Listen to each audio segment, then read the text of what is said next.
What do you want to be when you grow up, Olivia? An astronaut.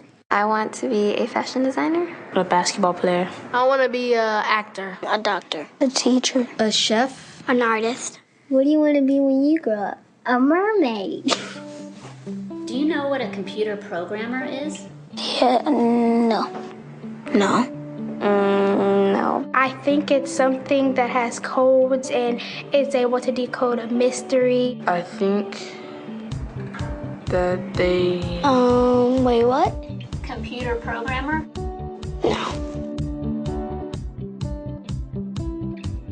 Nowadays, just about everything requires some form of programming. So, what is it? Programming is basically explaining to a computer what you want it to do for you.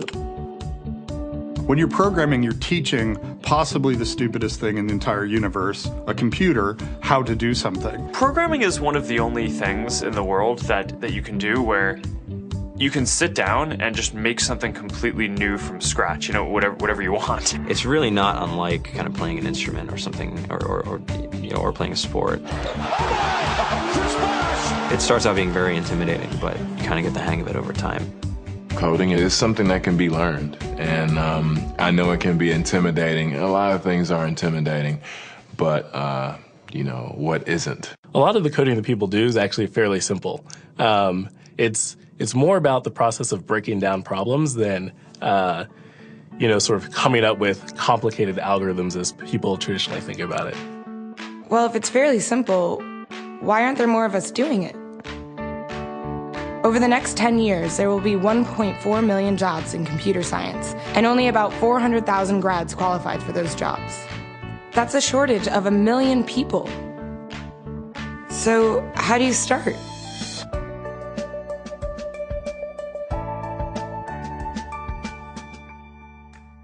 I was obsessed with maps when I was a kid, and cities specifically. So I taught myself how to program. I had a very clear goal of what I wanted to do, which is to see a map of the city on my screen and play with it. Put things on the map, move things around the map. See what was happening in the city, how it worked, how it lived, how it breathed. The best early thing was actually using software to decide when the classes in my school would meet, and that put me in a position to decide which girls were in my class. The first program I wrote asked things like, what's your favorite color?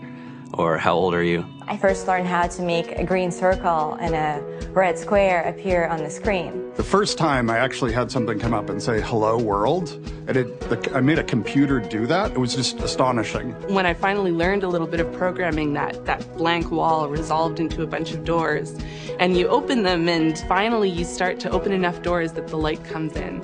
And to me, a finished program is like a structure filled with light. All the corners are illuminated. You understand the structure of it. It's a really serene feeling to have completed that.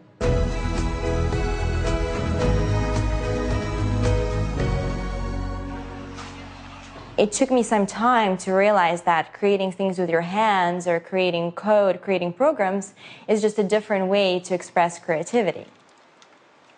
I think right now there's a big emergence of the culture of making. People who make their own scarves and hats, people who write their own apps. Now it's just limited by your imagination and sort of what kinds of ideas what kind of understanding can you build into the computer so that it can do these things that were previously impossible.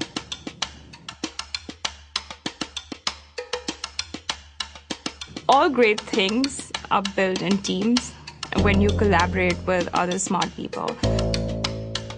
You're testing your ideas, you're stimulating each other. That's what makes us successful. It's not some flash of brilliance by somebody who then codes 24 hours a day for 3 weeks. It's what happened. The magic happens when we're all on the same page, collaborating and building something together. There's a much greater need in the world for engineers and people who can write code than there will ever be supply. And so we all live these very charmed lives. To get the very best people, we try to make the office as awesome as possible.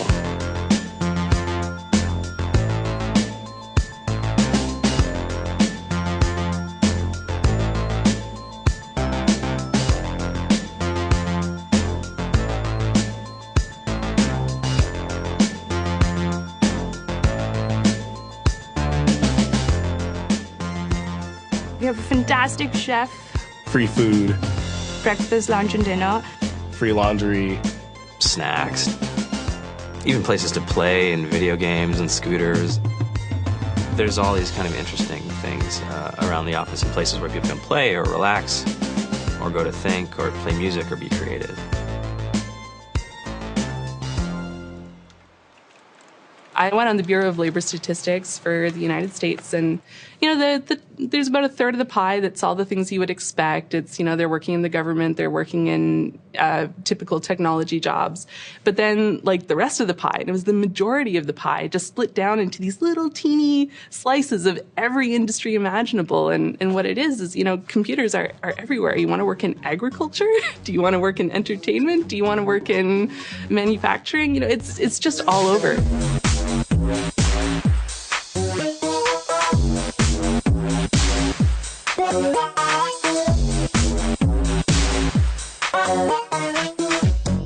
Here we are, 2013.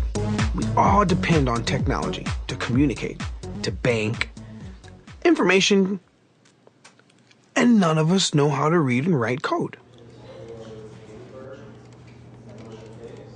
So you guys, what else? Who else has an idea of what we can change with our programming? What else can we do? Tiffany? What I saw my students take away from using Scratch and programming in our classroom is that they were willing to push through problems. It really builds critical thinking, it builds problem solving, and it's something that they can then apply to math in the classroom or their reading skills. We integrated science with this programming, and I saw my scores go up 30%.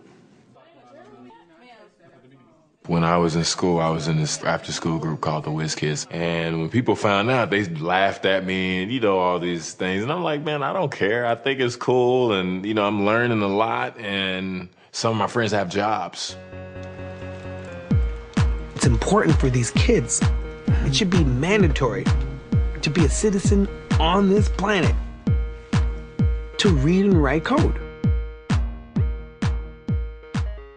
I just think you have to start small, right? And I think that's one of the biggest misconceptions about computer science and programming overall is that you have to learn this big body of information before you can do anything. You don't have to be a genius to know how to code. You need to be determined. Addition, subtraction, that's about it. You should probably know your multiplication tables.